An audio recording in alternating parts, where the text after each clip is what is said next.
está cambiando todos los días, está constantemente cambiando. Nuestros estudiantes están cambiando.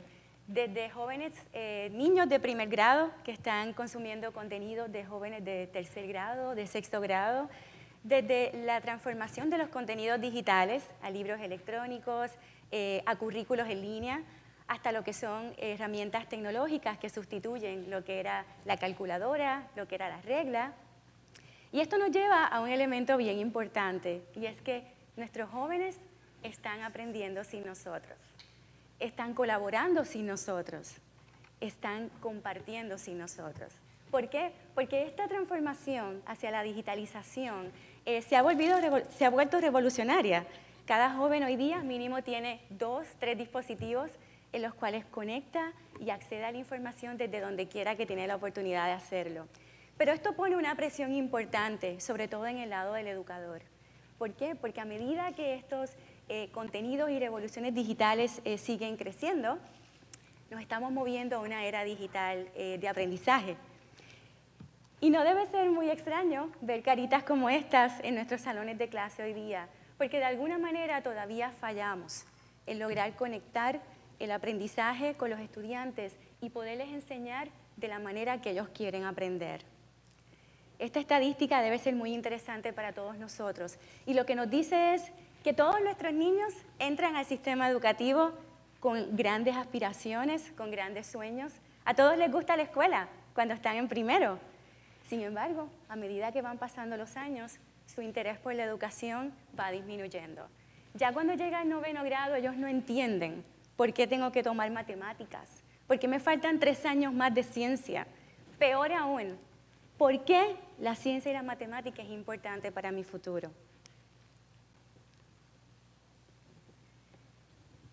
Este salón lo que nos dice es, hace 100 años atrás, nuestros salones tenían una composición como esta. Debe ser conocido para ustedes que no han cambiado mucho.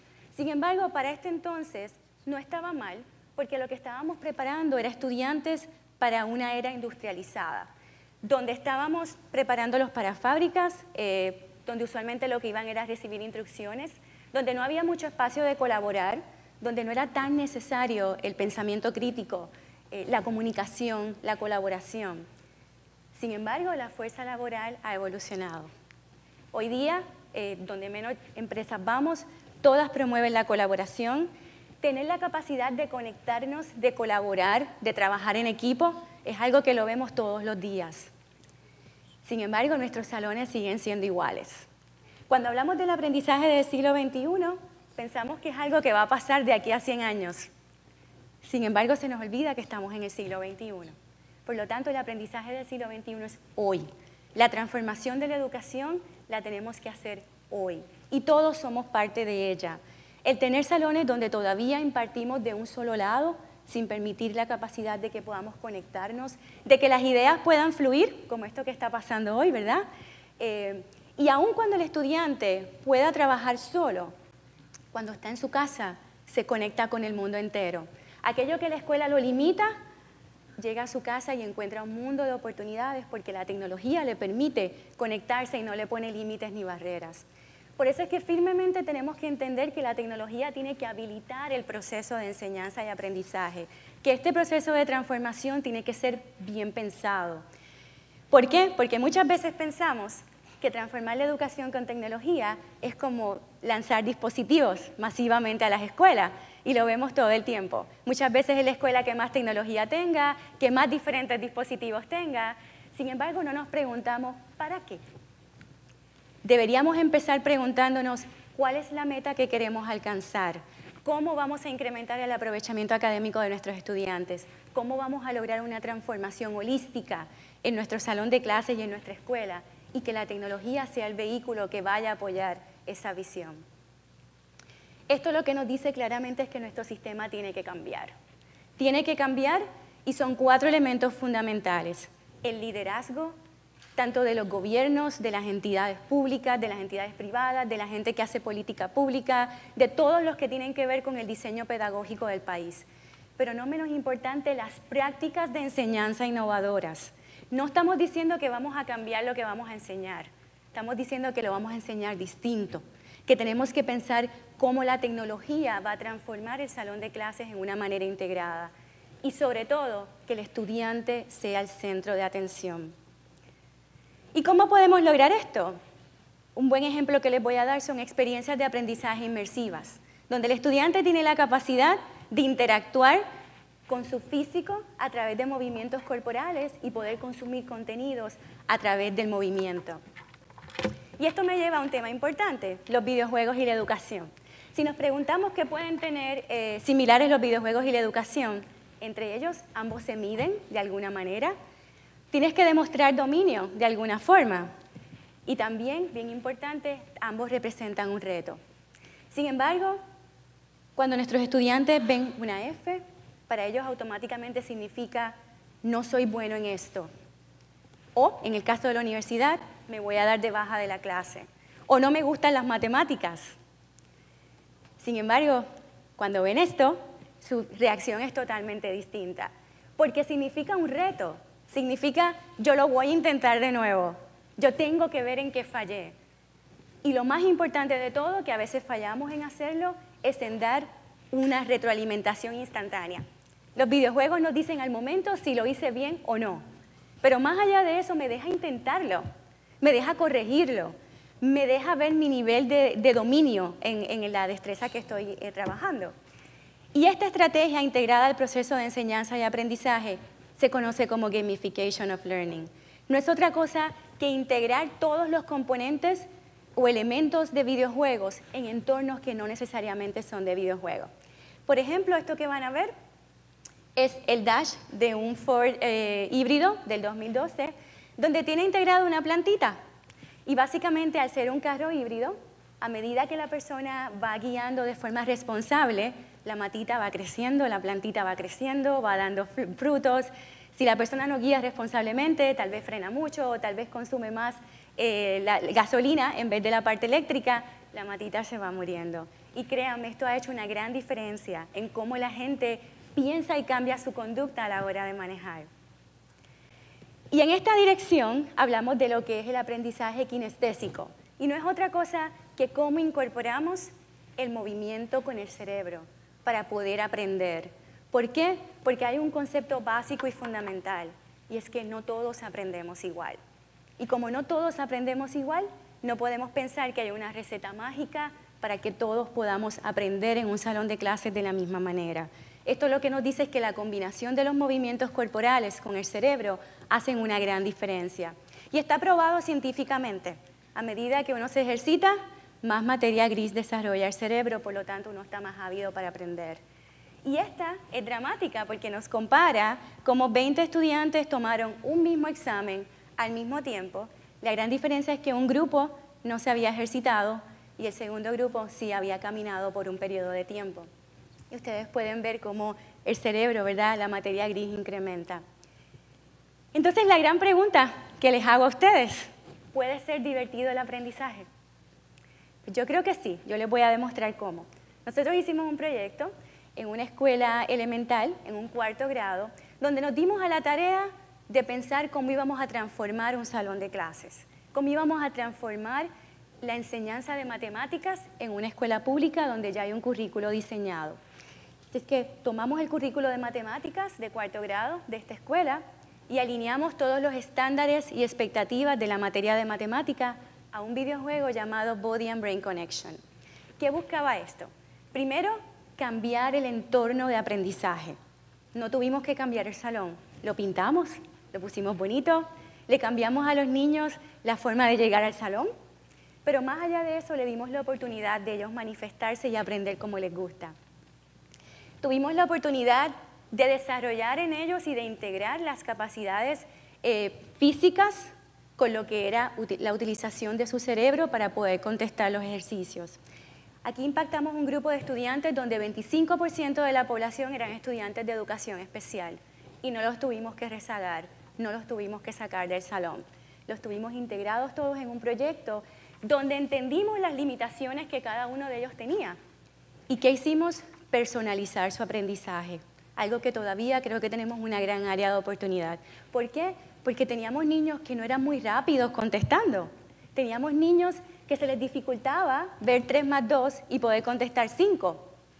¿Y qué hicimos? Les dimos ejercicios de memorización, de coordinación, de desarrollo motor. Eso es lo que ustedes pueden ver en esa foto. Pero más importante todavía, pueden ver las cosas que logramos en un salón de clase que no es típico. Mientras hay un niño jugando, moviéndose, ejercitándose, hay una niña contestando su tarea. No está interfiriendo con el tiempo y espacio de su compañero. Pero más importante todavía es demostrar que podemos tener la capacidad de trabajar diferentes estrategias académicas en un mismo salón de clases. Promover la colaboración y la comunicación. Como yo les decía, en muy pocos salones hoy día se da la oportunidad de que los niños puedan sentarse, puedan hablar, se puedan ayudar, y esto fue parte de lo que el proyecto hizo. ¿Por qué? Porque entendíamos que estos son destrezas fundamentales que nosotros tenemos que desarrollar en los niños. Como yo les decía, en la fuerza laboral del siglo XXI esto pasa todo el tiempo.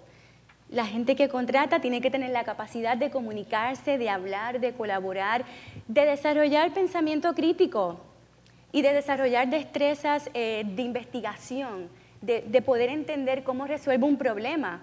¿Por qué? Porque en la vida vamos a encontrar muchos de ellos. Cuando lleguemos a nuestros trabajos nos van a decir, tienes que resolverlo. Y es nuestra responsabilidad poder preparar a estos niños para que aprendan estas destrezas que no necesariamente son académicas, pero son fundamentales para su desarrollo como seres humanos. Y si todos aspiramos a tener un mejor Puerto Rico y a tener una mejor calidad de vida y una fuerza laboral mejor educada y preparada, estas son las destrezas que tenemos que desarrollar en los jóvenes. Esto es fabuloso, el rol del maestro. Usualmente se tiende a pensar que la tecnología va a sustituir al maestro y definitivamente no estamos hablando de eso. Lo que estamos hablando es de darle al maestro estrategias nuevas de cómo puede enseñar lo mismo de una manera distinta. ¿Por qué? Porque nosotros estamos preparando una fuerza laboral para empleos que todavía no existen. Hoy día tenemos empleos que no existían hace 20 años. Pues lo mismo tenemos que pensar. ¿Cuáles son aquellos fundamentos básicos que el maestro necesita trabajar en los niños para prepararlos para esos empleos que tal vez ni conocemos de aquí a 10 o 20 años? En este caso, es interesante ver cómo en el mismo salón de clases la maestra ya no está al frente impartiendo la clase. La maestra está al lado del estudiante, permitiendo que ella consuma su propio conocimiento, que ella tenga su propia experiencia con su aprendizaje. Interesante aún, la niña que está al lado está llevando, colaborando con ella porque está notando sus resultados. Es una forma de decir cómo integradamente podemos apoyarnos en un entorno educativo y donde los niños sientan la responsabilidad de que todos somos parte de esto. Los resultados del proyecto. Aquí pueden ver algunas gráficas. Administramos una preprueba y una postprueba para medir los resultados del proyecto. Esta es súper impactante en el área de fracciones. O sea, los niños con simplemente estar frente a una consola de videojuegos, con simplemente estar frente a un Kinect jugando, los niños pudieron desarrollar destrezas de fracciones, de suma, de resta, de problemas verbales. ¿Cuándo usted imaginaría que un videojuego lo iba a ayudar a resolver un problema verbal? Los resultados del proyecto, 90% de incremento en el aprovechamiento académico de los estudiantes en 3 meses. Fueron 3 meses donde nosotros estuvimos trabajando con el maestro, integrados en el salón de clase, donde hubo una revolución completa en la escuela. Los papás que no iban a la escuela empezaron a ir a la escuela. Las guaguas tocaban afuera y los nenes le decían, espérame que estoy en el salón. Más bonito todavía, este proyecto se hizo en 4º grado, así es que los niños de 3er grado lo que decían era, yo quiero pasar de grado para jugar con el Kinect. Y nosotros le decíamos, ¿qué significa pasar de grado? Sacar buenas notas. ¿Y qué significa sacar buenas notas? Estudiar. Imagínense qué hermoso el que un niño sienta la motivación de estudiar, lo que usualmente es todo lo contrario, porque aspira a poder llegar a un entorno de aprendizaje donde siente que está aprendiendo como quiere. Pero más bonito todavía, este proyecto lo hicimos para ver cómo impactábamos realmente las pruebas puertorriqueñas en Puerto Rico, ¿verdad? Es nuestras métricas estandarizadas. Esta escuela estaba en su 10º año de plan de mejoramiento. Era una escuela que estaba a punto de cerrar.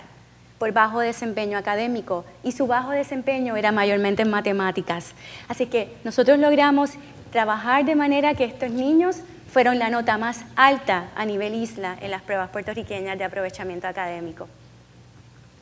¿Qué estamos diciendo con esto? Estamos diciendo que el aprendizaje no puede tener limitaciones, no puede tener barreras, que tenemos que dar la oportunidad de sacarlo de las 4 paredes del salón de clases, que tenemos que dar la oportunidad de que la comunidad de aprendizaje completa sea parte de este proceso de transformación, que todos entendamos cuál es nuestro rol, desde la empresa privada, desde el gobierno, desde la universidad, cómo todos somos parte de este proceso. Que nosotros tengamos la capacidad de, a través del uso de la tecnología de manera responsable, de manera pertinente y sobre todo de manera relevante, poder transformar la educación como un todo. Pero más allá de eso, desarrollar destrezas que van a servirle en la vida como seres humanos a nuestros estudiantes. Cosas como en este proyecto, enseñarlos a esperar su turno, para ellos poder interactuar con el dispositivo y poder jugar, como ellos decían, tenían que esperar que su compañero terminara. Tenían que respetar el tiempo y espacio del otro. Mientras yo estoy jugando, tú tienes que respetar mi tiempo y espacio. Pero sobre todo, fundamentalmente, enseñarlos a comunicarse, enseñarlos a que podemos ponernos de acuerdo, a cómo yo puedo ser parte de tu progreso, a cómo todos nos integramos en un entorno donde nos veamos colectivamente que salimos adelante. Yo creo que esos son elementos fundamentales, que todos lo tenemos que hacer, que todos nos tenemos que unir en esto, y es parte de nuestra responsabilidad y mi invitación hacia ustedes. Nosotros no transformamos un salón de clases, nosotros no transformamos la clase de matemática, nosotros transformamos vidas, nosotros impactamos vidas, vidas que ojalá puedan ser de ejemplo para seguir impactando otras vidas en Puerto Rico, y estoy segura que con la ayuda de todos nosotros lo podemos lograr. Muchas gracias.